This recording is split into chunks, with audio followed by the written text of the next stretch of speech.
What is up, guys? It's the Sound Alchemist, and today I'm back to talk about Warhammer 40K.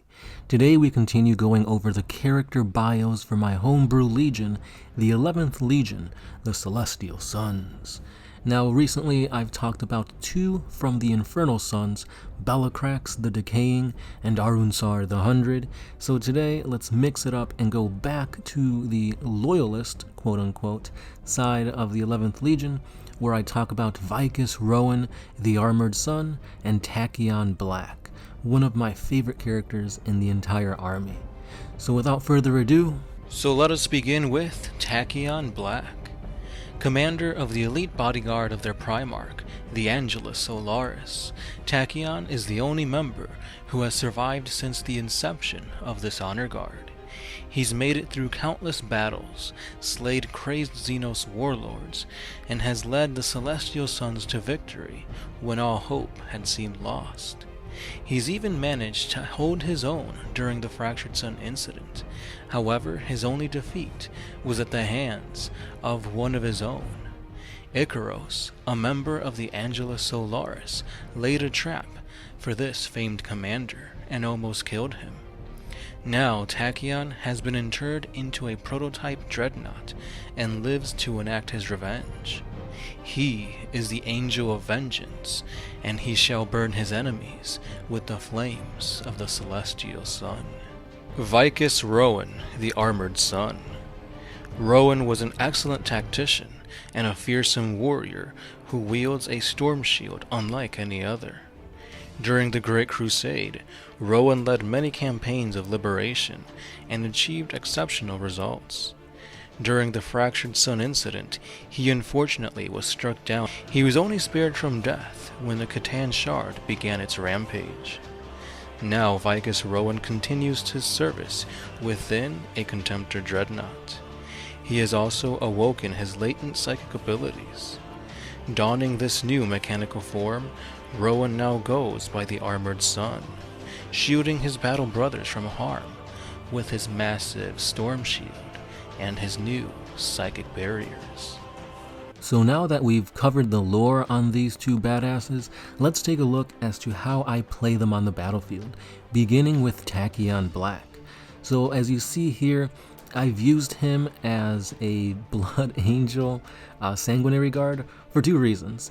At first, I was using the 11th Legion as a Blood Angel army, but as time came on, I realized that I didn't really enjoy playing Blood Angels, so that's why I switched on over to a Grey Knight main force with a supplement of Custodes.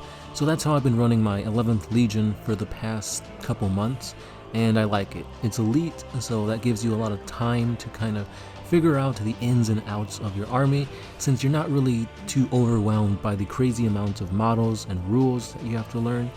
So with that being said, Tachyon Black, after the betrayal, has been interred inside of a Telemon heavy dreadnought body. This is because, spoiler alert, they actually, the Celestial Sons actually team up and kind of unwillingly side with the Necrons for a while, and due to some time anomalies with like the Chronomancers and basically working for Trazian the Infinite, they get their hands on the Telemon Heavy Dreadnought chassis, and that is, or is it chassis? And that is huge because now Tachyon Black, which was a superb fighter, has to accommodate to the big bulkiness of this dreadnought. And taking away speed and agility, he now has a lot going for him. This guy is just a beast. Movement 8, 2-up weapon skill, ballistic skill, strength and toughness of 8, 14 wounds, 4 attacks, leadership 8 with a 2-up save. He's going to be on the battlefield for a long time. Looking at his rules, he's got Eternal Guardian, which allows him to keep on ticking, because every time an attack is allocated to him, you subtract 1 from the damage that is given to him. So again, those 14 wounds will be slowly being removed. He also has a 4-up save, and he's got Unyielding Ancient. Basically, it is a 6-up feel no pain roll. So again, this guy is tanky, and with all that survivability, he's able to deal damage with a slew of weapons. So he does have the Telamon Cestus, which is a strength ×2 -3 AP 4 damage weapon that you do get an additional attack with it. So it's good. 5 attacks hitting with this, whatever you're going up against is going to get squashed, especially since you're going to be hitting at strength 16. But that's not all he has, because even though that's a really good melee weapon, he has a lot going for him in range.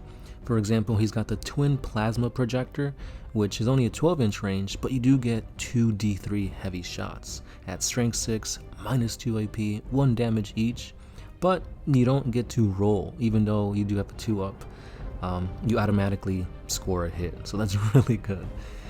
Going out a little bit further with range, you have the Spickless Bolt Launcher, a 24-inch range, heavy 5, strength 5, -1 AP, 1 damage shot that, as long as you haven't moved, you now shoot double. So your heavy 5 goes to a heavy 10. That could be good or bad, but generally I want to keep this guy moving up and putting the pressure on my enemy. But as he's doing that, this is where his longest range, and probably one of the better weapons he has, the Iliastus Accelerator Culverin. Range 48, heavy 4, strength 7, -3 AP, 2 damage each.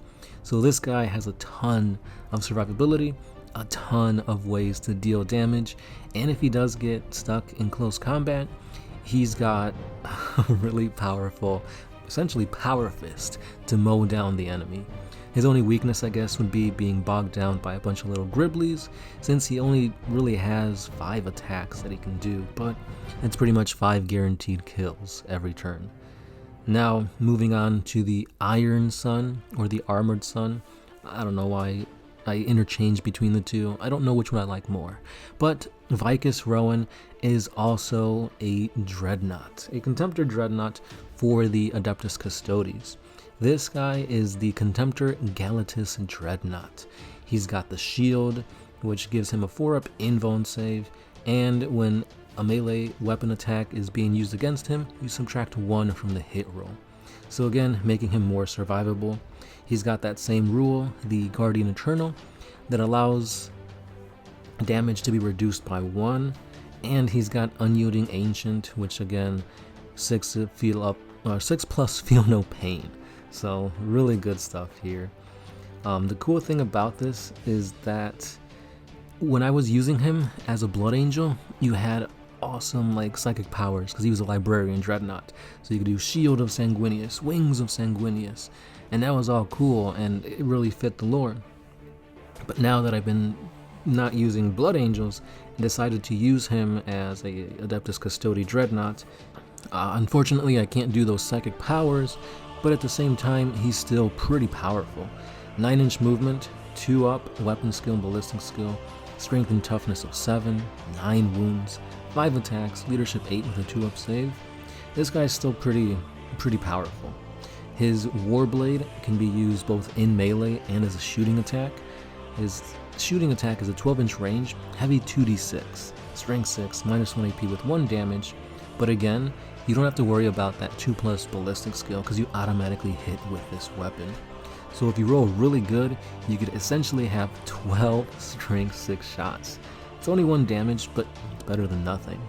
And then when he comes in melee, the Galatus Warblade is a strength 7, AP -3, 3 damage weapon that allows you to get an additional D3 attacks every time you fight. So potentially, you could be doing a total of 8 attacks. So these guys are definitely units to keep your eyes out on the battlefield. So with that being said, guys, those are Vykis Roen, the Armored Sun, and Tachyon Black, the commander of the Angelus Solaris, which, I don't know if I mentioned it, but the Angelus Solaris are the bodyguard to their Primarch, Alec Elric. So let me know your thoughts below, let me know what you think about these two characters, and I'll be seeing you guys in the next one. Thanks for listening, thanks for watching, be sure to hit that like button, subscribe, and if you like what we do, you can head on over to our Patreon page to help support One Mind Syndicate by pledging a simple $1 a month. It really helps us bring you guys 40K videos each and every day. And again, with that being said, this has been the Sound Alchemist, part of One Mind Syndicate, and I'll catch you guys in the next one. Peace.